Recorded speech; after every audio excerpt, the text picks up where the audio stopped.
Well, what happened today with interest rates in the Federal Reserve? Today we're going to take a look. Stay tuned for Prudent Money.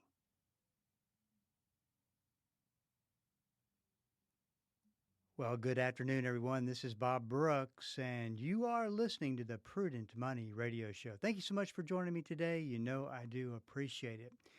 Listen, if you got a question for me, I want to invite you to go to the website at www.prudentmoney.com.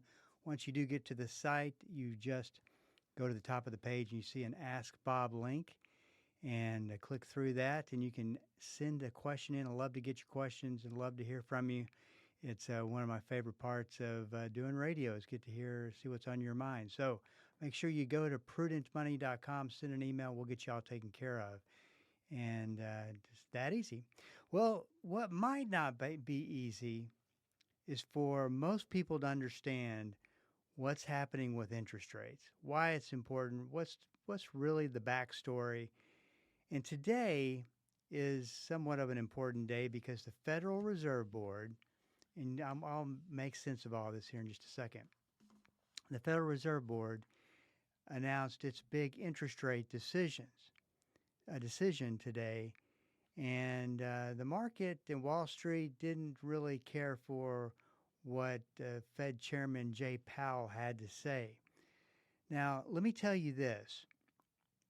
This could be the single most important thing for you to understand when it comes to your retirement money, when it comes to the economy, when it comes to inflation.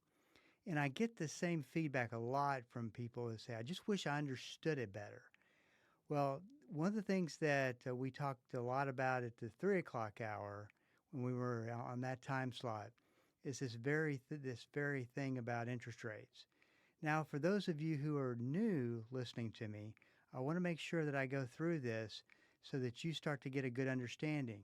And let me tell you, when it comes to understanding of how all this works, you'll be so much further ahead information and knowledge-wise than most people, and why that this is so very important. And we'll be talking about it in length and in detail, and I think you'll get an idea. So everything comes down to the actions of the Federal Reserve Board. So who is the Fed? The Fed is the biggest central bank, and they basically oversee the actions, transactions, everything that happens in the banking system. And they control whether interest rates go up or interest rates go down by, I think it's about 10 times a year, one time a month, and then they take 2 months off. But it comes down to what the Fed would like to do when it comes to lowering or raising interest rates. It's that simple. And the way that they do that is by lowering or raising the federal funds rate. Now, the federal funds rate is the interest rate of the Fed. And if it goes up, most everything that's interest rate sensitive, like credit cards, auto loans, mortgage rates, big-time mortgage rates, will follow what the federal funds rate is doing. If you ever want to know if interest rates are going up or interest rates are going down, just go to CNBC.com and look at what the 10-year Treasury bond is doing. Is the interest rate for the 10-year Treasury bond going up like it did this afternoon? Or is it going down like it was doing maybe this morning? The 10-year Treasury bond, that's all you have to know is which direction is the interest rate of that bond going. And that will tell you. Now, we had a little bit of an interesting relationship going on here this 4-year presidential term between President Trump and Fed Chair Jay Powell. And typically, the way that this all works is that the president will nominate who he or she wants to be the chairman of the board or chairman of the Federal Reserve Board. And besides that happening, besides the fact that that nomination does occur, really the president is typically, let me say, is hands off when it comes to the Federal Reserve Board. They want zero influence by the White House or influence by the Fed. They want no influence at all. And President Trump wants to have a seat at the table. He's been putting pressure upon pressure on Jay Powell to lower interest rates. Now, lowering interest rates is good for some things, but lowering interest rates is not good for others when it comes to the economy. And so, of course, President Trump has made his wishes known and how he feels about it. I'm sure he won't be happy with today's result, and I'll get to that here in a minute. But he's really trying to get a seat at the table, and he can do that this next May of 2026 when the next Federal Reserve Board chair is nominated by the current president, which is President Trump. Ironically, in his first term, he is the president who nominated Jay Powell. Let's go figure all that out. But there's two responsibilities that the Federal Reserve Board has. The first one is to control inflation, and the second one is to control employment. If they want to control inflation, if inflation is starting to move up, prices are going up, interest rates are going up, what the Fed will do in turn is start to lower interest rates. They'll lower that federal funds rate. And as interest rates go down at the Fed level, then and they have to do it pretty aggressively to get inflation to come down, which they've done that here in the last couple of years. But unfortunately, there is still a layer of inflation that is that's there. All you have to do is just go to the grocery store to figure that one out. But automobiles. It's really interesting because there are pockets of inflation in the system and in the economy.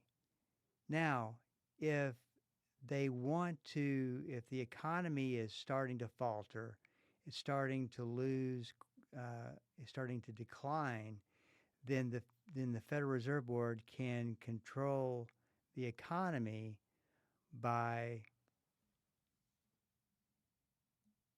lowering interest rates to help the economy get going again. Now, why I bring up the economy, that's really not their second mandate. Their second mandate is to control employment and make sure that we don't have an unemployment problem. So they're focused on two things. They're focused on inflation, and they're focused on the unemployment rate. And so if they're, once again, they're going to be lowering interest rates, because typically what you see is you start to see the economy falter, you start to see unemployment pick up, and that turns into being somewhat of a problem. So if you lower interest rates and drop interest rates aggressively, you can get the economy back going, hopefully, which in turn will get employers starting to hire again. Now, what do you get when you have the economy, which is starting to decline, and we don't really know what the economy is doing right now? I'll talk about that a little bit later. But the economy is starting to decline, we think. We're definitely seeing it within the consumer as far as consumer spending money and that sort of thing. But what happens when you get the economy declining and inflation with prices going up? You have the two extremes happening all at once. And of course, that does influence the job market as well. Well, then you get what's called stagflation. Now, stagflation happened in the 70s. You had higher inflation rates, and you had you had declining economy, and you got to be very tactical as the Federal Reserve Board chair to make sure that you've got this under control. So, on one hand, you have probably the most difficult situation to navigate as a Federal Reserve Board chairman. And on the other hand, you have the pressure, ongoing pressure, the name calling, everything that goes along with it, of President Trump trying to get a seat at the table and influence interest rates, which, once again, you can't. And I think I know he tried to fire Jay Powell at one point, and I guess somebody on one of his staff reminded him that he is untouchable. You can't fire him unless he does something like kill somebody or something like that. So, interesting little side note there as to what's going on. Now, if you look at today and you look at unemployment, it's starting to pick up, but it's a very unusual situation with the unemployment rate and with the numbers that we watch. Because, first of all, the Department of Labor, who produces the job numbers, who says that the economy, that 200,000 people were able to get jobs in this particular month, or 100,000 lost jobs. And they face an interesting situation, which we'll get to that here in just a second. This is Bob Brooks. Hey, we are up against a break. Stick around. I'll be right back.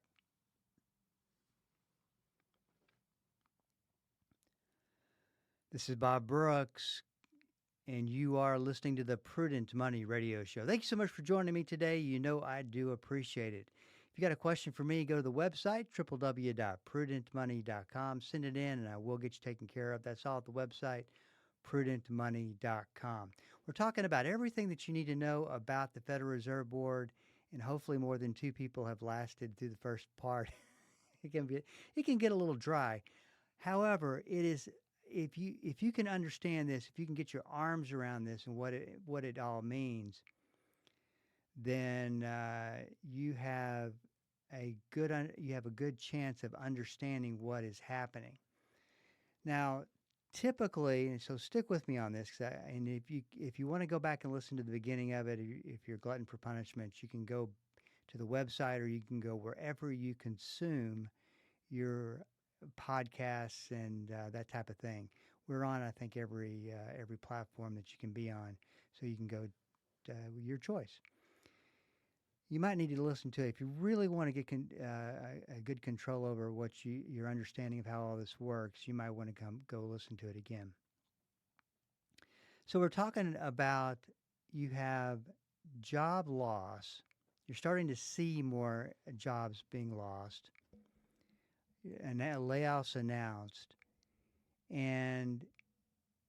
But when you look at what the reasoning behind it is, it's a little concerning, because there's a couple of dynamics here. We get the dynamic of, hey, the economy is slowing down, and we're concerned about costs and expenses. We're going to have to lay people off. You get typically that kind of message when you get companies starting to lay off people.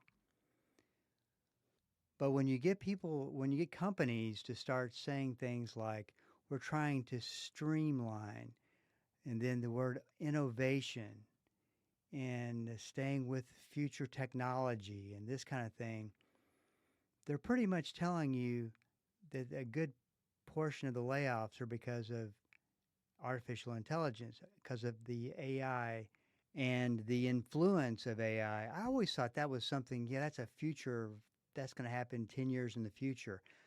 Little did we know it's happening right now. And what's interesting, the other dynamic that's very interesting in all of this and just really jumped off the page at me was UPS, and they were, I believe the number was 48,000. They laid off or this entire year. They're, and they took us back to January. So we've laid off, or we will have laid off 48,000 people. And a lot of that sounded to me like AI induced unemployment. Then Apple said they want to reduce their workplace by 50%, and they want to do that by April 2026.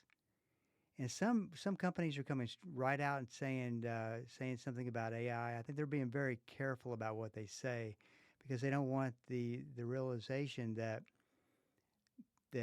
companies are. It looks like companies are letting people go because of the implementation of AI.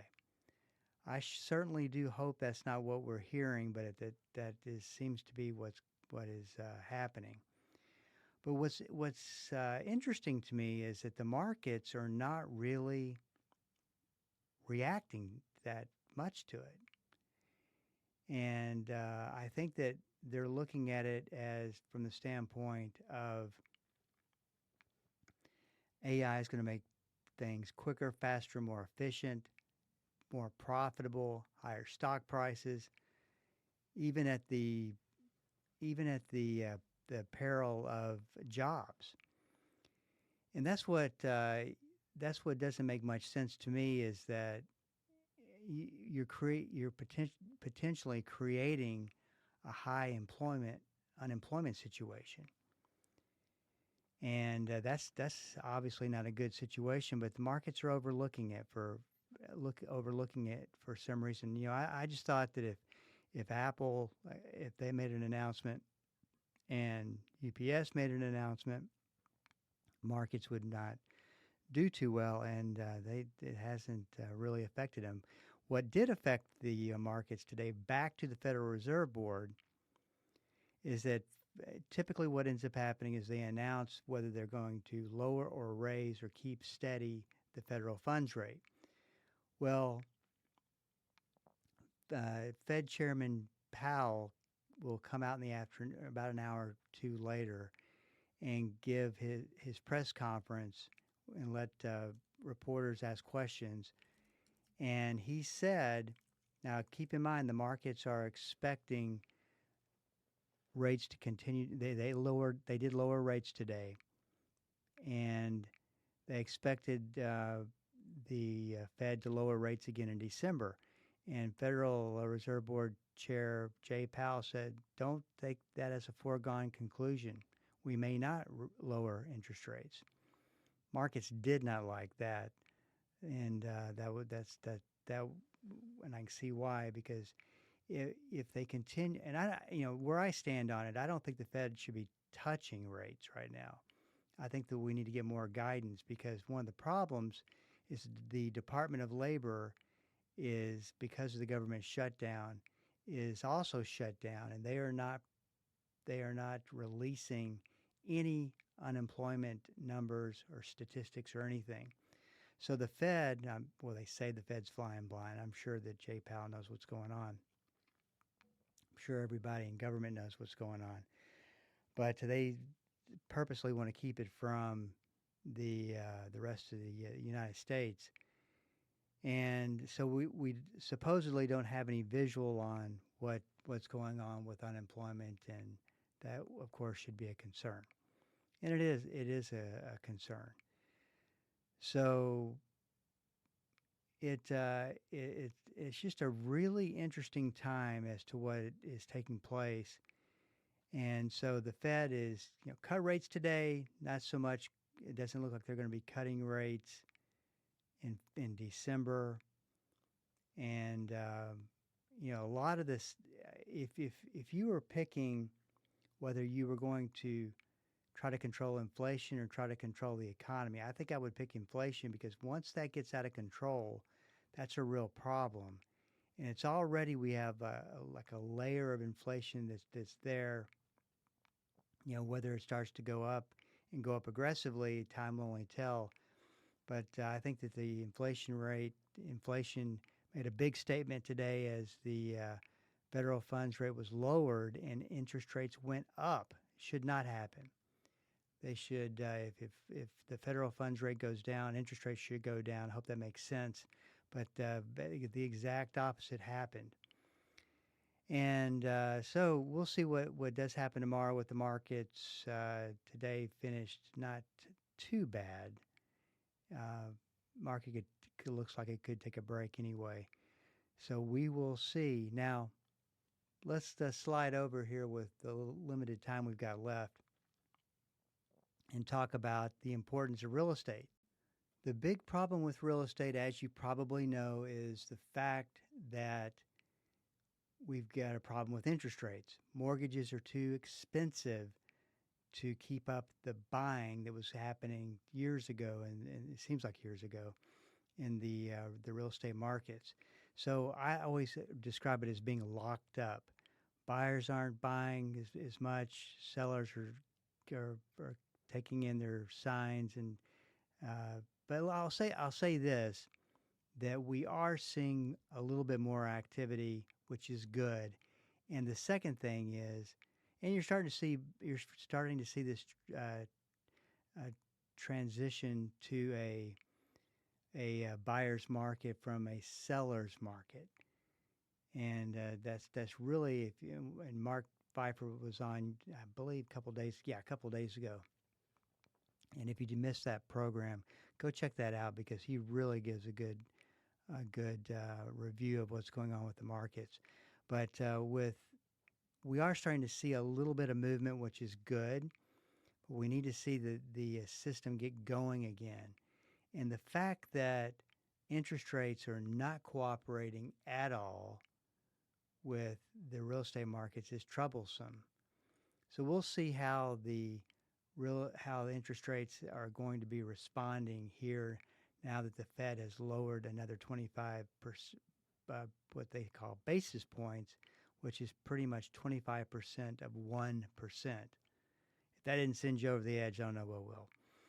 But boring economic talk. Basis points, go figure. But it's really, really important, though, for the real estate markets to find a way to get going again and get healthy. Like I said, it's just kind of stagnation, locked up stagnation, I guess is the way you could describe it. A lot of that is due to the fact that builders have increased supply of houses, so there's more homes in the market than there are buyers. You know, it's kind of one of these things where for the longest time, sellers were holding on to their high prices, and buyers would say, well, you know, I would love to buy your house even at the inflated amount of money that you're asking for it. The problem is that I can't afford the mortgage for your house. I could have 2 years ago when rates were in the 4s and the 3s, but I can't today. And so it took a long time for for sellers of real estate to start backing off of their price and being a little bit more negotiable. And we're starting to see that show up, and trying to digest all of the inventory that new builders have put on the market. So needless to say, we've got a lot of interesting things happening at this point. And what I encourage you to do is to stick to listening to Prudent Money. We'll keep you posted on what you need to know.